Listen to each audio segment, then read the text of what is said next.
네, 안녕하세요. 이번에는 2회입니다. 자, 1번. 같이 한번 열심히 풀어보도록 할게요. 자, 추파 1년초에 속하는 화의 작물은?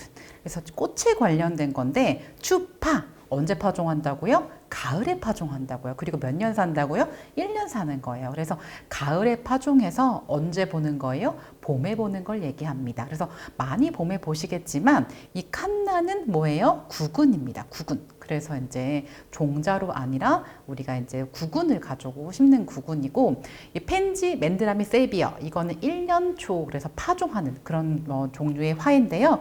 펜지가 추파예요. 펜지가 추파. 자, 그리고 우리 해설지 같이 보시면은 코스모스, 맨드라미 뭐 이런 것들도 있고, 그다음에 채송화 이런 것들은 춘파예요. 그래서 우리가 종자가 언제 파종하냐 이것 따라 구분하는데, 추파 이 펜지 같은 경우 있죠. 이 꽃은 이제 추위에도 굉장히 강한 특성을 가지고 있습니다. 그래서 이 온도 자극을 받아서 이렇게 그 다음에 이제 봄에 예쁘게 꽃이 피는 거죠. 그럼 오늘은 이제 추파를 물어봤으니까 추파, 춘파 몇 개씩 같이 외워볼게요. 먼저 추파, 펜지도 있고요. 피투니아도 있어요. 그래서 저도 둘 다 너무 좋아하는 1년 초인데요. 꽃이 굉장히 화려하고 예뻐요. 피투니아. 거기다 피투니아 자세히 나오는 내용은 미세종자라는 거예요. 그래서 이것을 파종하고 나서 우리가 관수할 때 물을 위에서 뿌리는 게 아니라 밑에서 스며들게 하는 저면 관수를 해주신다는 사실도 기억해 주세요. 자, 맨드라미, 셀비어. 그래서 셀비어는 사루비아 이렇게 얘기하기도 합니다. 그래서 이제 우리가 영어적인 명칭이니까 이렇게 좀 다르게 쓰는 것들이 있어요. 그래서 맨드라미, 사루비아는 춘파. 그래서 봄에 내가 뭐 파종할까 하시다가 맨드라미, 셀비어 파종할까 생각하시고, 가을에는 내가 뭘 파종할까 할 때 펜지, 피투니아 이렇게 두 개. 오늘은 두 개, 내일은 세 개. 이렇게 차곡차곡 알아두세요. 아시겠죠? 자, 2번. 식물체 내에 물의 기능. 다음에는 뭐 수분이라고 나올 수 있죠. 물이나 수분이나 같은 말이니까요. 물의 기능으로 옳지 않는 것은? 자, 물이 있어야 세포에 팽팽하게 압력이 들어가서 식물체의 그 체형, 그런 초형, 이것을 이제 유지할 수 있습니다. 그래서 팽압. 자, 그리고 양분을 흡수하죠. 그래서 필수 원소 17가지, 그것들을 물과 자연스럽게 흡수하고 이동하에 용매. 자, 맴매한다. 우리 근데 이론 시간에 배웠죠? 여러 가지 이온을 녹여가지고 흡수할 수 있게 만들어주는 게 물입니다. 또 물질을 합성하고 분해하고 이것들의 매개체가 되는 게 물이죠. 자, 감수분열이라는 거는 생식세포를 만드는 분열이에요. 그래서 이렇게 정핵, 그리고 난핵 이런 것들을 하는 건데 이건 물이랑은 관련이 없습니다. 답은 1번, 3번, 4번이 물의 기능 맞는 거고 옳지 않는 거 고르시니까 답은 2번이에요. 자, 정의에 대한 거죠. 작물의 광합성에 의해서 이산화탄소 흡수량과 호흡에 의해서 이산화탄소 방출량과 같아지는 그 지점의 광도, 광의 강도. 자, 그래서 우리가 그래프를 이제 그려볼 수 있겠죠. 그래서 광이 없을 때는 여기 지점에 있을 때 광이 점점 비춰져가면서 이렇게 어느 정도 포화되는 지점이 있죠. 여기 A 지점이 뭐라고요? 광 보상점. 그래서 이렇게 이산화탄소 흡수량과 호흡에 대한 이산화탄소 방출량, 그게 같은 거. 그래서 우리가 사람은 숨 쉴 때 산소를 들여 마시고 내쉴 때 이산화탄소 내뱉잖아요. 자, 그런데 식물 같은 경우에는 흡수하는 게 이산화탄소. 요것도 기억해 주시면서 우리가 광보상점은 이산화탄소 흡수량과 이산화탄소 방출량. 그래서 요 지점을 광보상점. 답은 2번입니다. 자, 그런데 여기를 물어보는 경우도 있어요. 이 지점은 광포화점입니다. 그래서 이것이 이산화탄소 보상점, 이산화탄소 포화점, 이것도 이제 똑같게 표현을 하니까 이렇게 같이 세트로 알아두시면 좋아요. 그래서 여기 문제는 광보상점 나왔으니까 다음에는 광포화점 나올 수 있고요. 1번, 3번은 있는 용어가 아니에요. 딱 XX 해주시면 되겠죠.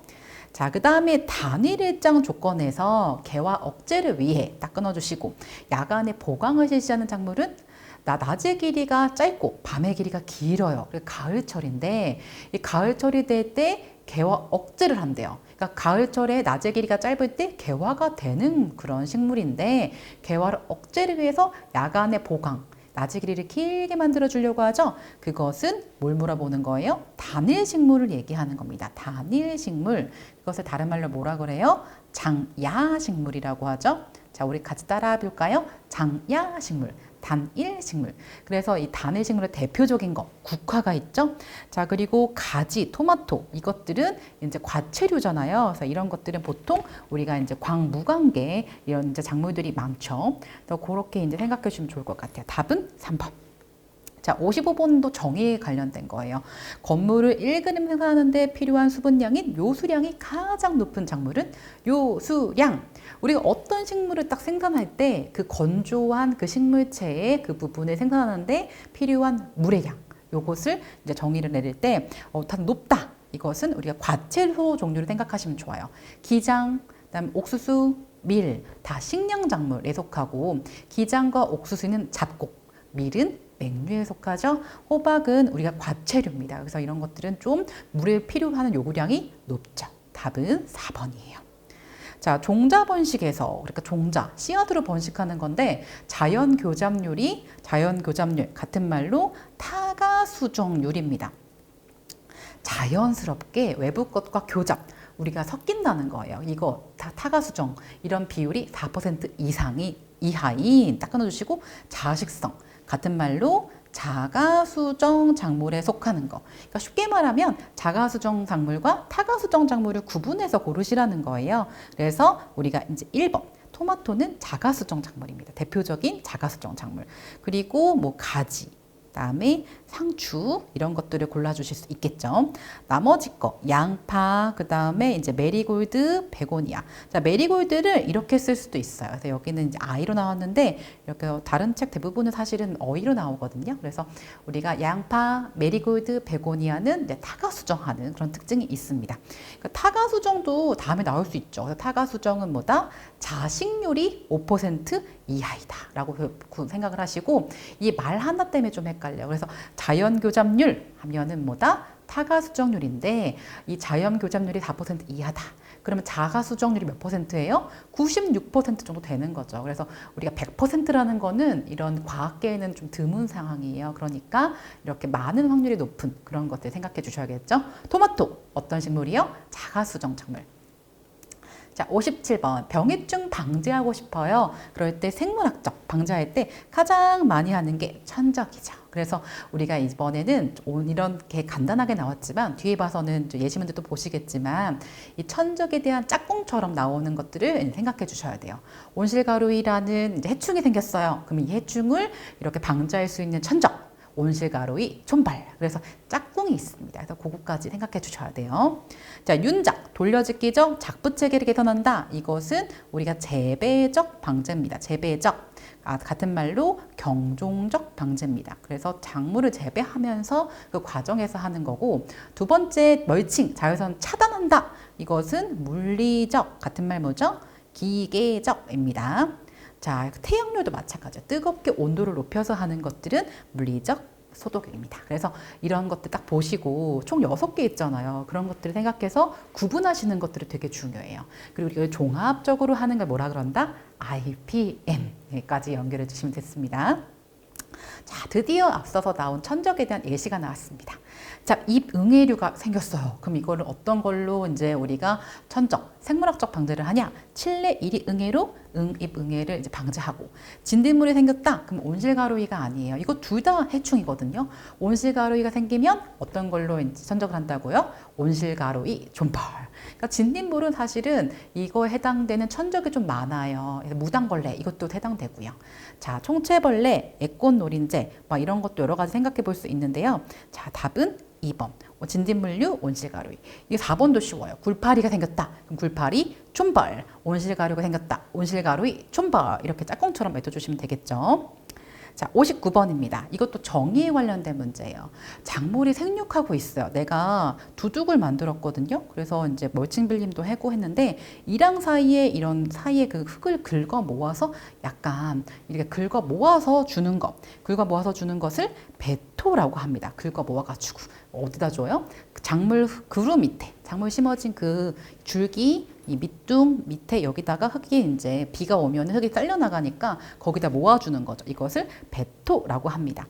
자, 그 다음에 집이나 건조를 깔아서 작물이 생육하고 있는 토양 표면을 피보, 그러니까 멀칭이죠.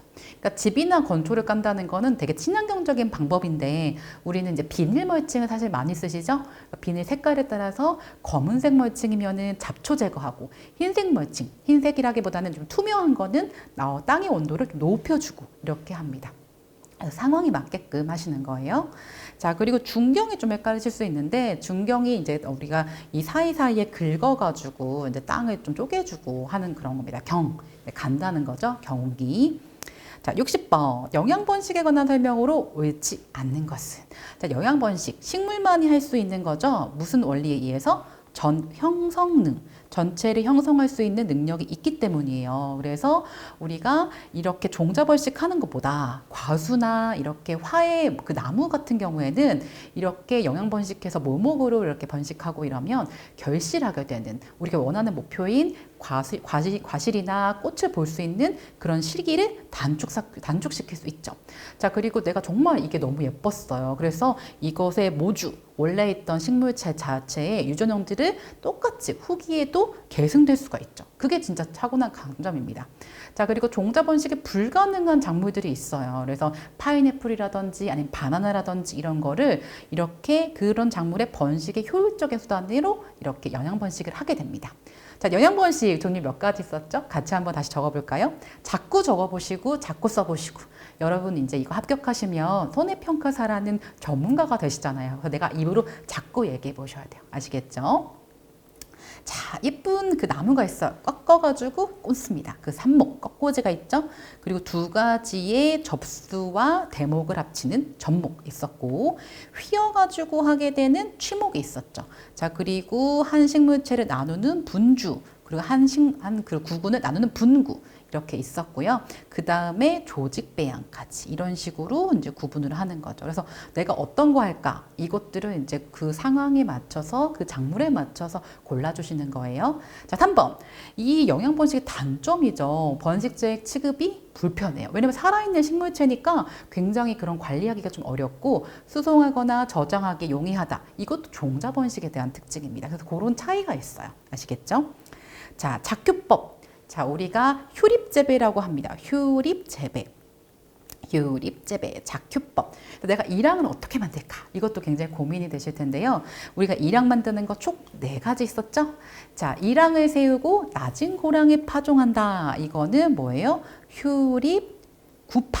골 생각하셔서 기역 이렇게 세트로 생각하시면 되겠죠? 자, 일항을 보통보다 넓게 만든다. 이것이 바로 2번. 성대하게 만든다. 성휴법입니다. 자, 그리고 일항을 세우고 일항 위에 파종한다. 그래서 효립, 휴파 이렇게 외우시고, 자, 일항 평평하게 한다. 이거는 평유법.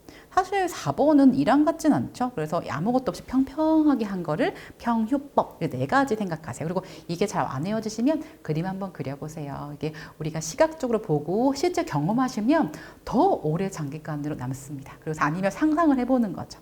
그러면서 내가 알고 있던 지식을 이론으로 적용하고 그것을 다듬는 과정이 되게 중요합니다. 자, 62번. 작물을 기르는 생육기간 중에 수분 부족해요. 아, 그것을 건조한 환경이잖아요. 이럴 때 나타나는 반응을 모두 고른 것은, 자, 물이 부족하면 잎 뒷면의 기공이 폐쇄가 됩니다. 그래서 물을 빠져나가지 못하게 하고 앱시스산, 아브시스산, 식물 호르몬 5가지 기억하시죠? 그 중에서 아브시스산이 활성화되면서 기공을 폐쇄하고 수분을 이제 갖고 있는 것들을 이제 효율성 있게 하려고 노력을 하는 거죠. 식물 자체에서도 위기 대처 능력이 있는 거예요. 연면적이 증가한다? 그렇지 않아요. 연면적이 이렇게 넓어진다고 하면은 거기서 기공이나 증산이나 많이 나타나기 때문에 3번은 X, 답은 2번 골라주시면 되겠죠. 자, 그리고 사실은 이런 문제 같은 경우는 내가 정말 맞다고 생각하는 부분이 있죠. 그런 거 동그라미 쳐주시고, 그 다음에 안전 아닌 거 딱딱 거주시면서 오히려 이런 문제가 더 쉬울 수도 있어요. 아시겠죠? 그래서 우리가 문제 스타일을 좀 보시면서 이렇구나 라고 다들이면서 해주시는 게 가장 중요합니다. 우리가 사람이 시험을 보면은 우리가 어떤 그 시험이라도 되게 불안하고 무섭고 약간 막 나를 이렇게 계속 압박하는 경우가 있어요. 그럴 때 되게 중요한 게 나를 다스리고 나를 예쁘게 잘하고 있어. 난 최고야. 이렇게 공부하는 게 어디야? 라고서 칭찬하는 그런 과정들이 굉장히 필요합니다. 여러분 잘하고 계세요. 그쵸? 자, 63번. 작물 재배 중 온도의 영향에 관한 설명으로 옳은 것은? 자, 조직 내에 결빙이 생겼어요. 안에 얼음 결정이 생겼어요. 그래가지고 어떻다? 탈수로 인해서 발생하는 것을 이거 좀 헷갈리셨을 것 같아요. 냉해가 아니라 탁탁 동해죠. 자, 우리가 냉동실 생각하시면은 우리가 얼음이 생기잖아요. 그래서 결빙이 생긴다 그러면 동해예요. 자, 그 다음에 세포 내 유기물 생성이 증가하면 에너지 소비가 심해져서 내열성은 감소한다? 그렇지 않아요. 이런 것들이 유기물 생성이 증가한다. 이렇게 유기물 생성이 증가한다라는 것들은 뭐가 생성되는 거죠. 광합성으로 인해서 유기물이 계속 생성돼서 탄소 동화작용 생성돼서 증가하면 에너지 소비가 심해진다? 이것도 그렇지 않아요. 그래서 우리가 유기물 생성이 증가하면 내열성도 내건성도 증가합니다. 그래서 2번은 에너지 소비가 심해져서 이 말도 틀린 거예요. 자, 3번 춘화작용. 어떤 시기에 온도 자극을 받아서 춘화, 꽃이 되는 거죠. 그래서 보통은 저온을 얘기를 하고 처리 기간 관련이 있어요. 그렇기 때문에 처리 기간 상관없이 이 말이 틀린 겁니다. 아시겠죠? 자, 탄소 동화 작용의 최적 온도 범위가 호흡 작용보다 낮다. 이게 이제 맞는 말인데 사실 이것도 좀 애매하긴 해요. 자, 광합성의 최적 온도 범위 사실 작물마다 다르죠. 그래서 보통은 20에서 30도 정도라고 보고 있고 35도 이상이면은 어떻다? 이제 너무 지나치게 광합성 효율적이지 않다는 거죠. 그래서 호흡 작용의 범위는 훨씬 더 루프가 넓어요. 그렇기 때문에 어떻게 보면 탄소 조경의 최종 범위가 호흡 작용보다 훨씬 더 좀 낮은 그런 특성이 있습니다. 그래서 사실 이 문제는 작물마다 좀 달라서 애매하긴 하지만 1번, 2번, 3번 다 틀렸기 때문에 4번 최적의 답을 골라주시는 게 맞습니다. 자, 64번 토양 습해 예방 대책으로 옳은 것은 토양에 물이 잘 안 빠져요. 그리고 너무 물기가 많아요. 그래서 고상, 액상, 기상 중에 액상이 너무 많은 거예요. 그럴 때 예방하려면 사실 제일 좋은 거는 제가 좀 많이 강조하고 있죠. 품종빨. 품종이 진짜 중요합니다. 그래서 손해평가사 공부하신 분들이 종자도 많이 공부하세요. 그래서 종자, 내습성 품종을 선택하시는 게 가장 중요합니다. 그리고 고랑에 파종하는 것이 아니라 두둑에 많이 파종하시죠. 그래서 휴립, 휴파를 하시는 거예요. 그리고 미숙유기물 절대 안 되죠. 미숙이라는 거는 이제 예를 들어서 퇴비 같은 것도 딱 냄새 맡았을 때, 이거 뭐야? 이거 똥냄새. 이거는 미숙유기물이에요. 근데 구수하다. 이 정도 나는 거는 부숙된 유기물이에요. 그래서 미숙유기물 사용은 띵. 습해 나타날 때는 부숙된 유기물을 사용하셔야 되고 밀식도 안 됩니다. 그러니까 좁은 공간에 식물끼리 뿌리가 이제 서로 경쟁하게 되고 가뜩이나 습해 나타날 때는 산소가 부족하잖아요. 그것도 생각을 해주셔야 돼요. 아시겠죠?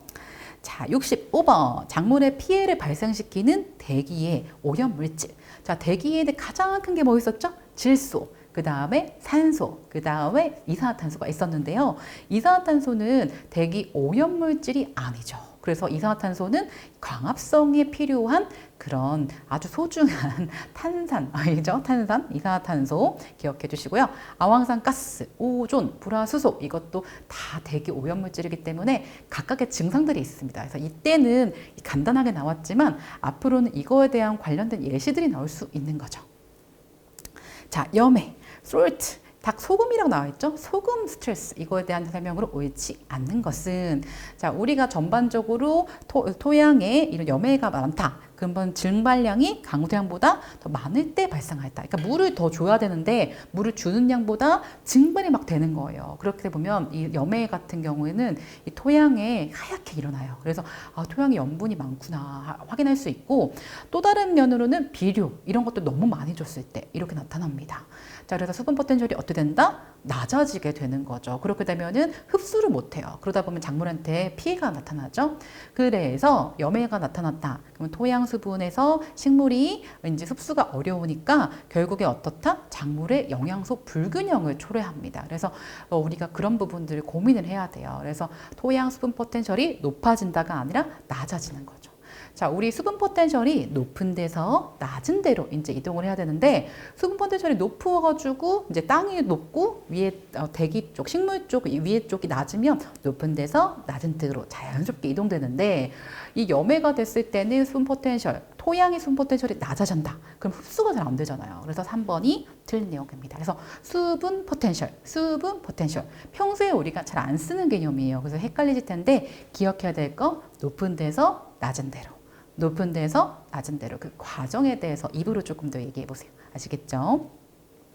자, 67번 강풍입니다. 강한 바람이 작물에 미치는 영향으로 옳지 않는 것은, 자, 강풍으로 인해서 내가 기른 작물이 상처가 나요. 그러면은 그 부분이 호흡률이 증가하면서 쓸데없는 에너지를 쓰는 거죠. 자, 그리고 어떻게 돼요? 매개하는 곤충, 이렇게 타가 수정하게 도와주는 뭐 이게 풍매화 이런 것들이 활동이 저하가 돼요. 너무 바람이 세니까. 그래서 수정률도 어떻게 돼요? 우리가 감소하고, 그리고 기공이 폐쇄돼요. 잎 뒷면이 바람이 너무 많이 불면은 그런 작동의 보호 메커니즘에 의해서 기공이 폐쇄가 되면서 광합성률도 감소되죠. 왜 기공이 폐쇄가 됐는데 광합성률이 감소하냐면, 기공으로 어떤 그런 대기가 들어오나요? 이산화탄소가 들어오잖아요. 그랬을 때 CO2, 그다음에 물 합쳐서 광합성이 되는데, 기공이 폐쇄되면 이산화탄소가 못 들어오는 거예요. 그래서 이거 지나친 강풍 이럴 때도 광합성률을 떨어뜨립니다. 자, 그리고 병원균의 감소로 병해충피 약화? 그렇지 않습니다. 그래서 병원균이 우리가 이제 그 상처난 그 사이사이로 들어오면서 병충해 피해가 더 나타나는 거죠. 그래서 67번에 4번 기억해 주세요. 68번 분류에 대한 얘기예요. 조 및 채소. 우리가 양념 채소를 얘기하죠. 김장할 때 쓰는 것들, 마늘, 생강, 고추, 이것들이 이제 조 및 채소고요. 배추는 어떤 거죠? 엽채류라는 거를 기억해 주세요. 그래서 나 김치 만드는 거지? 라고 하는 거 맞죠. 그런데 배추는 엽채소, 마늘, 고추, 생강, 이것은 이제 우리가 조 및 채소류입니다. 자, 과수의 연면시비, 우리 어디다가 비료를 주는 거죠? 잎에다가 물로 주는 거예요. 그랬을 때 이것에 대한 설명으로 옳지 않는 것은, 자, 뿌리가 병충해, 침수 피해를 받았을 때 어떻게 돼요? 긴급하게 실시해 주는 거죠. 사람도 되게 비슷해요. 내가 몸이 아프고 밥도 못 드시고 이러면은 링겔 맞고 막 이러잖아요. 그런 것처럼 뿌리가 병충해를 입어서 제대로 흡수 못한다. 그리고 침수 피해를 받았다. 그때 실시하는 게 연면시비입니다. 자, 비료의 흡수를 착 높이기 위해서는 착 달라붙는 전착제, 이런 이제 보조제 같은 거를 살포하실 수도 있고요. 잎 윗면보다는 아랫면, 이것을 이면이라고 합니다. 이것에 이렇게 우리가 살포해서 흡수율을 더 높이게 해줍니다. 윗부분은 반짝반짝하면서 왁스층이 있거든요. 그래서 잎 뒷면에다가 살포하시는 게 더 훨씬 더 흡수율이 더 좋고요. 고온기에 너무 더울 때 있죠. 이땐 약 뿌리시면 안 돼요. 고온기에 살포 농도를 높인다? 그렇지 않습니다. 그래서 우리가 높으면은 오히려 온도도 높고 그다음에 약고 치고 그러면은 그런 여러 가지 원리에 의해서 식물체가 무르게 될 수도 있어요. 그래서 고온기에는 살포 농도를 높이면 안 된다까지 연결을 해주시면 좋을 것 같아요. 자, 다음에 70번. 과수와 그 생육 특성이 바르게 짝져지지 않는 것은, 은근히 헷갈리는 거죠. 자, 뭐 두 가지 섞여 있죠. 교목, 관목, 덩굴, 그 다음에 상록, 온대, 아열대. 자, 정리해보면 교목과 관목, 이거 두 가지 반대거든요. 교목은 큰 나무, 그 다음에 관목은 작은 나무 얘기하는 거예요. 그래서 교목이라고 하는 거는 우리가 이제 1.2m를 기준으로 그보다 더 높게 크는 나무들. 그래서 관목은 좀 작은 나무. 그래서 교목과 관목 진짜 헷갈리시는데, 저는 학교 안에 체육관 있죠. 그래서 학교는 크고 체육관은 조금 학교보다 작으니까 교목이 큰 나무예요. 그리고 온대과수는 어떻다? 이제 이렇게 겨울철을 나게 되는, 그리고 잎이 좀 떨어지는 그런 것들이죠. 그래서 이제 여기서 헷갈리는 거는 참나무 동굴성은 맞는데 아열대가 아니에요. 참다래, 우리가 이제 키위를 얘기를 많이 하는데 우리가 한국 그런 표준 언어로 참다래라고 하죠. 주변에도 참다래 하시는 분이 많은데 아열대가 아니라 온대성 고쳐주세요.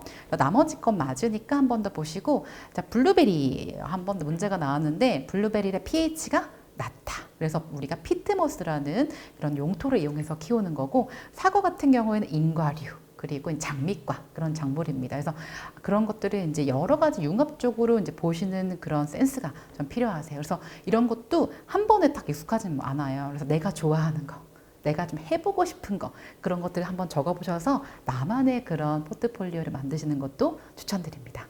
한 번 더 보셨으니까 우리가 이제 그런 내용들도 한번 생각을 해봐서 나의 꿈을 확장시키는 거죠.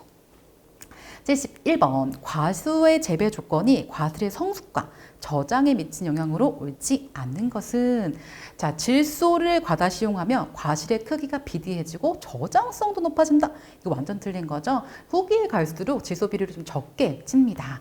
자, 그리고 우리가 이제 보시면 소양 수분이 지나치게 많으면 이상한 숙성 현상이 발생되기 때문에 우리가 저장성이 어떻게 된다? 떨어진다. 맞아요. 그래서 우리가 토양 수분을 이제 배수가 잘 되는 게 되게 중요해요. 그래서 저는 이제 과수를 해본 적은 없지만 실제 과수를 많이 하는 제 친구들을 보면 처음에 과수를 개원할 때 굴삭기로 몇 미터씩 계속 파서 배수가 잘 되게끔 하거나 그 배수를 잘 되게 하기 위해서 암거 배수, 파이퍼를 설치하기도 합니다. 그래서 공사 현장에 가보면 참 신기하더라고요. 배수가 진짜 중요해요. 자, 그리고 평균 기온이 높은 해에는 과실이 빨리 성숙해요. 그래서 조기에 빨리 수확해서 저장을 하면서 어떻게 돼요? 품질을 유지할 수 있게 그렇게 이제 창고에다가 좋은 창고에다가 보관을 하시죠. 자, 그리고 저장 후기에 흐린 날이 많으면 생리장애가 발생하는 거죠. 그러니까 생리장애란 병충해가 피해를 주는 게 아니에요. 기상 환경이 안 좋거나 비료가 부족하거나 비료가 너무 많을 때 발생되는 게 생리장애입니다. 그래서 1번. 이게 틀렸죠? 저장성이 높아지지 않습니다. 자, 과수 재배 시 봉지 씌우기. 저도 이거 알바 많이 해봤는데 우리가 봉지 씌울 때 어떻게 돼요? 이 봉지가 병충해 피해를 방지해주죠. 그리고 이게 봉지 벗기는 그 시기가 되게 중요하거든요. 계속 씌워놓으면은 착색이 안 돼요. 근데 우리가 착색이 될 그 시기 전에 딱 벗겨서 착색도를 향상시키고 상품성을 높이죠. 자, 그리고 농약이 직접 과실에 부착되지 않도록 하기 때문에 상품성도 높여요. 근데 문제가 뭐예요? 이 과실 봉지 씌우는 게 엄청 생산비가 많이 들죠. 인건비가 많이 든다는 거예요. 그것도 이제 생산비 절감 띡 틀렸고, 해거리라는 거는 그 과수 자체에서 열매가 몇 개 정도 달려야 그 다음에 이 열매가 이제 너무 과다하게 달려서 그 다음에 무리를 주지 않아야 되는데 적절하게 적화하시고 이렇게 하거든요. 그래서 이 봉지를 씌운다고 해서 해거리를 유도하지는 않습니다. 그래서 그런 게 다 연결돼 있다라고 생각하시면 돼요. 자, 73번. 화훼 재배에 이용되는 생산 조절 물질. 그래서 생산 조절 물질 총 몇 가지 있죠? 5개 있고요. 생장 억제 물질도 사실 세부적으로 나왔어요. 근데 계속 지금까지 생장 조절 물질 5개 이제 보고 계시죠? 자, 옥신, 그리고 에세폰, 에틸렌이죠? 지베렐린, 그리고 시토킨이 있는데요. 자, 1번. 옥신계의 루톤, 상품명이에요. 루톤이라는 거는. 그래서 옥신계의 이 루톤이 밝은 촉진합니다. 이 봄철 되면 저도 삽목 진짜 많이 하거든요. 그래서 그냥 이제 잘라서 꽂을 수도 있지만 루톤 가루에 묻혀가지고 하시면 더 밝은 촉진되죠. 루톤 좀 비싸요. 요만한 거에 2만 얼마. 그렇죠. 자, 그리고 에세포는 우리가 어떻게 된다? 기체 화합물로 아나나스의 화학 분할을 억제한다. 이것도 틀린 거고. 지베렐린이 키다리병에 이렇게 이제 발견된 거예요. 그래서 줄기 신장을 억제하는 게 아니죠. 자, 그리고 옥신토끼니는 측지 발생을 억제한다. 이것도 틀린 내용이에요. 그래서 1번 대표적입니다. 전 루톤을 좀 좋아하는 편이에요. 여러분들 식물생장 조제제 중에서 딱 마음에 와닿는 거 있으실 거예요. 그래서 그런 것들, 내가 이 작물을 어떻게 키워볼까? 이런 거 한번 연구해볼까? 그런 이제 즐거운 마음으로 해보시면 도움 되실 겁니다. 자, 74번. 이게 앞에서 우리 영양번식 했을 때 설명드린 거죠. 조직 배양은 조직을 배양하는 거예요. 식물체 이것 조직, 그 조직은 식물의 세포, 조직, 기관으로 완전한 식물체로 만들 수 있다는 무슨 기반의 원리를 검토한 거예요? 전형성능, 전체 형성능이죠. 그래서 실제로는 이 무병주를 우리가 만들기 위해서 어떻다? 조직 배양을 하는데요. 저도 이제 실험실에서 조직 배양을 이제 해본 적이 있는데 그 조직 배양할 때 생장점, 세포 분열이 활발한 그 부위를 잘라서 많이 합니다. 그랬을 때 바이러스 프리 이 묘가 될 수 있는 거예요. 자, 75번. 시설 원예 피복 자재. 자, 그러니까 이제 비닐 피복화 하실지, 유리로 하실지, 아니면 뭐 PC 온실로 할지, PMMA로 하실지. 이제 고르셔야겠죠. 그래서 비닐이 우리나라 온실에는 가장 대부분 맞고 조금 더 첨단 온실로 가고 싶다.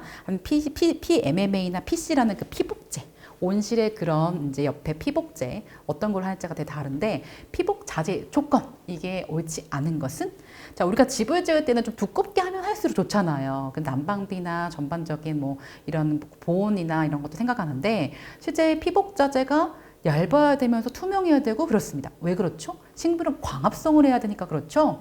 그래서 열 전도율은 낮아야 돼요. 아마 1번 되게 헷갈리셨을 거예요. 자, 우리가 온실을 지고 나서 햇빛이 들어오고 나서 햇빛이 바로 나가고 그런 것들을 생각하면 햇빛이 들어오면 온실의 온도가 높아지겠죠. 그래서 그 열 전도율이 낮아야 이 온실에 가지고 있던 에너지가 온실 안에 가지고 있는 에너지가 밖으로 함부로 나가지가 않죠. 자, 그리고 보온성도 커야 되고 외부 충격에 튼튼하게 지어야겠죠? 광투 가일은 높아야 됩니다. 그래서 되게 이제 일반 건축물과는 다르게 다른 건축물은 튼튼하고 두꺼우면 좋지만 여기는 이제 두껍게 하고 싶지만 두꺼우면 어떻게 돼요? 광투가율이 낮아지니까 얇은데 광투가 더 잘 되고 보온도 잘 되고 이런 세 가지 요소를 맞춰줘야 되는 거죠. 자, 우리 이런 시간에 배웠던 거 다시 원실 보시면 이렇게 가로 너비가 이제 너비 이렇게 얘기하죠. 그리고 어깨 높이 이걸 뭐라고 하죠? 고 그리고 아래에서 맨 위에까지를 뭐라고 한다고요? 동고. 그래서 이제 온실 이제 구경하러 가시잖아요, 여러분들. 이거 온실 되게 멋있다. 막 이러면서 가실 때, 여기 측고가 몇 미터예요? 이렇게 한번 물어보세요. 여기 동고는 몇 미터예요? 이렇게 물어보시고, 동고에서 측고 뺀 요그 버번은 있죠. 이것을 이제 지붕 높이라고 이제 얘기를 많이 하는데, 그래서 이제 동고랑 측고만 알면 그러니까 뺄 수가 있으니까, 그리고 나머지 여기는 이제 커튼을 이제 다는 거죠. 커튼 몇 개 다는지 보통 2개, 뭐 3개 이렇게 다시는데 여러 가지에 따라서 이제 인테리어 개념이죠. 저도 온실을 이제 지어본 적이 있는데.